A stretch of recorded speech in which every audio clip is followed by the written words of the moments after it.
Supreme court में कपिल सिब्बल और CGI Khanna के बीच भयंकर बहस हुई।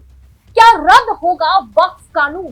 सिब्बल ने ऐसी दलीलें दी कि मोदी सरकार की ओर से पेश हुए सॉलिसिटर जनरल तुषार मेहता की बोलती बंद हो गई। मोदी सरकार के वक्फ संशोधन कानून के खिलाफ 73 याचिकाओं पर सुप्रीम कोर्ट में सुनवाई के दौरान सीजीआई संजीव खन्ना और विपक्ष की ओर से केस लड़ रहे कपिल सिब्बल के बीच भयंकर बहसबाजी हुई। कोर्टरूम में सीजीआई के सवालों ने विपक्ष को हैरान कर दिया। यहां तक कि जो दलीलें सुप्रीम कोर्ट में कपिल सिब्बल की ओर से दी गई, वो दलीलें सुनकर सीजीआई तो चुप हो गए, साथ ही साथ मोदी सरकार की बोलती भी बंद हो गई। लेकिन सीजीआई संजीव खन्ना जिस तरीके से सवाल कपिल सिब्बल से पूछ रहे थे, वो देखकर लग रहा था कि सीजीआई सवाल कर रहे हैं या भारतीय जनता पार्टी के नेता। इस मुद्दे पर भी चर्चा करेंगे आज के इस वीडियो में।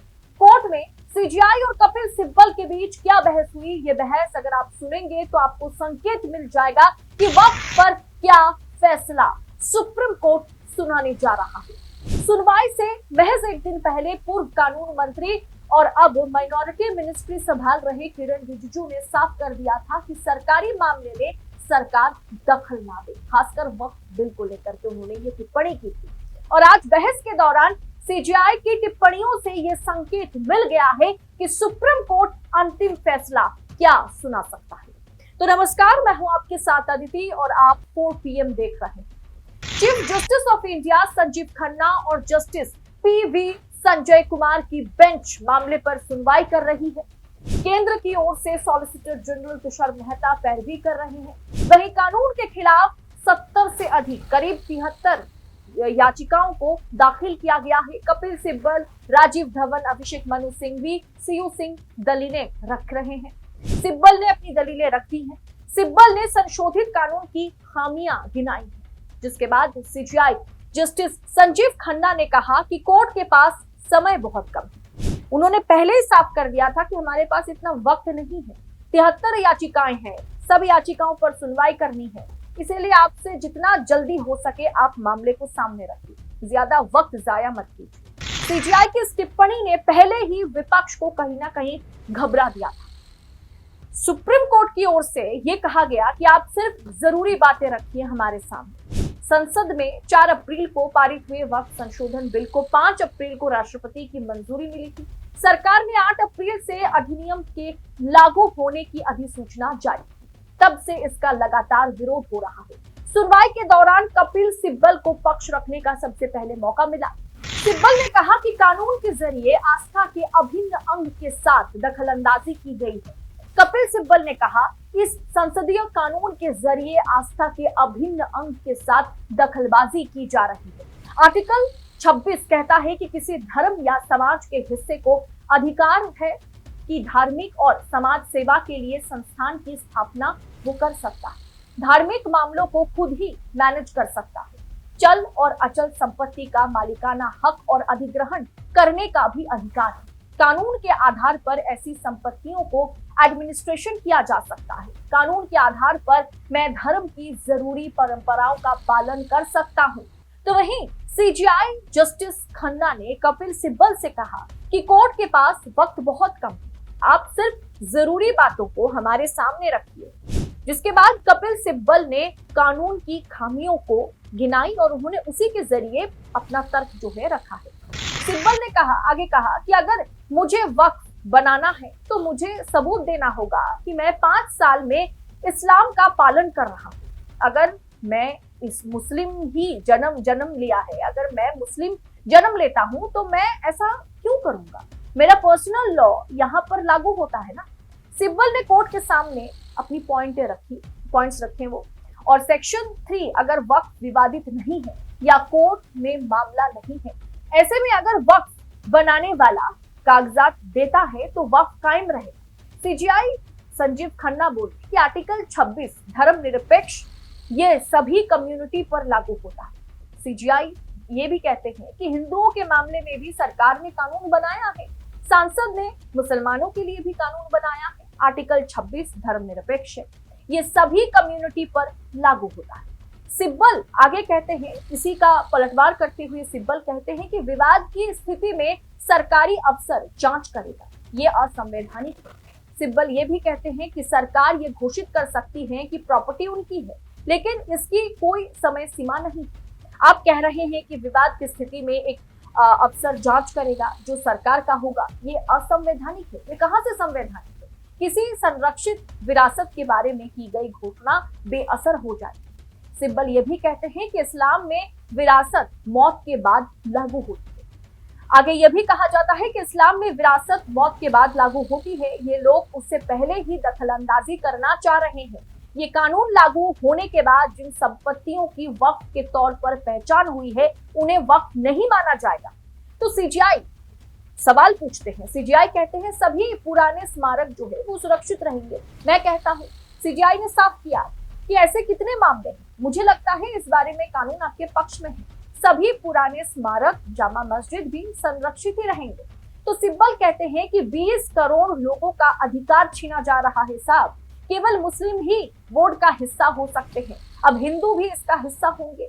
ये अधिकारों का हनन नहीं है तो क्या है? आर्टिकल 26 कहता है कि सभी मेंबर्स मुस्लिम होंगे। यहाँ 22 में से 10 मुस्लिम हैं। अब कानून लागू होने के बाद से बिना वक्फ डीड के कोई भी वक्फ नहीं बनाया जा सकता है। तो जस्टिस सीजीआई जो है जस्टिस संजीव खन्ना कहते हैं तो इसमें प्रॉब्लम क्या है, समस्या क्या है? खन्ना कहते हैं कि वक्फ रजिस्टर कराने से आपकी मदद होगी ना। सिब्बल कहते हैं मान लीजिए मेरी एक संपत्ति है और मैं चाहता हूँ वहां अनाथ आश्रम जो है वो बने, इसमें क्या परेशानी है? मुझे रजिस्टर करना क्यों जरूरी है? मैं क्यों रजिस्टर करूं? सीजीआई खन्ना कहते हैं कि वक्फ रजिस्टर कराएंगे तो ये रजिस्ट्रेशन आपकी मदद करेगा ना। तो यहाँ पर जस्टिस विश्वनाथन की एंट्री होती है। जस्टिस विश्वनाथन पूछते हैं जो अल्लाह का है वो वक्फ का है, कानून में झूठे दावों से बचने के लिए वक्फ डीड का प्रावधान। तो कपिल सिब्बल कहते हैं ये इतना आसान नहीं है साहब। वक्फ सैकड़ों साल पहले बनाया गया था, अब ये 300 साल पुरानी संपत्ति की वक्फ डीड मांगेंगे। अगर नहीं दे पाए तो वो वक्फ की संपत्ति से सीधा सरकारी संपत्ति हो जाएगा। ये समस्या है। दोस्तों सीजीआई ने कहा कि पुराने स्मारकों पर ये लागू नहीं होगा, जबकि यूपी में तमाम मस्जिदों और वक्फ की संपत्तियों को अवैध करार दिया गया है। ये फैसला, ये कानून, ये बिल पास होने के बाद, ये कानून बाहर मतलब एक तरीके से ये बिल से कानून में तब्दील होने के बाद ही तमाम संपत्तियों को, वक्फ की तमाम संपत्तियों को उत्तर प्रदेश में मस्जिदों को, मजारों को एक तरीके से अवैध करार दिया गया है। वक्फ संपत्तियों पर एक्शन में है यूपी सरकार। आपके सामने आर्टिकल है दोस्तों। सीजीआई के सवालों से इतना तो साफ है कि विपक्ष के लिए मुस्लिम पर्सनल बोर्ड के लिए वक्फ बोर्ड को स्वतंत्र रखना आसान नहीं होने वाला है। सुनवाई से ठीक एक दिन पहले पूर्व कानून मंत्री और अब माइनॉरिटी मिनिस्ट्री संभाल रहे हैं किरण रिजिजू ने तो साफ तौर पर सरकार की ओर से मतलब सरकारी मामलों में, सरकार के बनाए गए कानूनों में कोई मतलब किसी भी तरीके से सुप्रीम कोर्ट दखल ना दे, ये साफ तौर पर धमकी के तौर पर सीजीआई खन्ना को कह दिया गया था। अब सीजीआई खन्ना हो या तमाम जजों ने आज जिस तरीके से सिब्बल से सवाल पूछे हैं, वो सुनकर ये लगता है कि शायद ही मुस्लिम पक्ष की बात की जाए, विपक्ष की बात की जाए, मुस्लिम पर्सनल लॉ बोर्ड की बात की जाए, ये 73 याचिकाएं जो वक्फ बोर्ड के खिलाफ सुप्रीम कोर्ट पर अर्जी लगाई गई है, शायद ही इनके पक्ष में फैसला आएगा। यानी डर यही है कहीं सीजीआई खन्ना या जजों, 2-3 जजों वाली ये जो पीठ है, ये कहीं ना कहीं सरकार के पक्ष में फैसला जो है वो सुना सकती है। फिलहाल जो दलीलें, वाकई जो दलीलें कपिल सिब्बल ने दी है, जो मतलब बहस के दौरान जिस तरीके की टीका टिप्पणी और जिस तरीके से फैक्ट्स को कपिल सिब्बल ने सामने रखा है, उसे कहीं ना कहीं सीजीआई जिस तरीके से इस पूरे केस को दफा रफा करने के बारे में सोच रहे होंगे, शायद विपक्ष ने दावा किया है, तमाम तरीके से ये दावा किया जा रहा है कि सुप्रीम कोर्ट पर सीजीआई खन्ना पर वक्फ कानून को लेकर के सरकार की ओर से प्रेशर बनाया गया है। जिस तरीके से सीजीआई खन्ना या सॉलिसिटर जनरल तुषार मेहता सोच रहे थे कि इस कानून को लागू कर दिया जाएगा, सुप्रीम कोर्ट में ये दफा रफा हो जाएगा, लेकिन कपिल सिब्बल की दलीलें सामने आने के बाद इतना तो साफ है कि बड़े आसान तरीके से इसे पास कराना, लागू कराना या सुप्रीम कोर्ट में क्लीन चिट मिलना अब आसान नहीं होने वाला है। मतलब जंग या बहस जो है, टक्कर जो है, वो एकदम कड़ी टक्कर देखने को हमें आगे मिलने वाली है, क्योंकि इसके बाद सिर्फ कपिल सिब्बल ही नहीं, फिर से कपिल सिब्बल अपीयर होंगे, इसके साथ साथ अभिषेक मनु संघ भी अपीयर होंगे, और वो क्या दलीलें रखते हैं ये भी आगे देखना दिलचस्प होगा। फिलहाल इस पूरे विषय पर, इस बहस को हमने आपके सामने रखा है कि कोर्ट रूम के अंदर क्या कुछ हुआ है, किस तरीके से टीका टिप्पणी की गई, किस तरीके से वार पलटवार हुआ। इस पर आपकी राय कमेंट बॉक्स में हमारे साथ शेयर जरूर कीजिए, और ऐसी तमाम खबरों को लगातार पाने के लिए 4 PM के साथ बने रहें। फिलहाल इस रिपोर्ट में इतना ही, जल्द होगी आपसे मुलाकात। बहुत बहुत शुक्रिया। जय हिंद, जय भारत।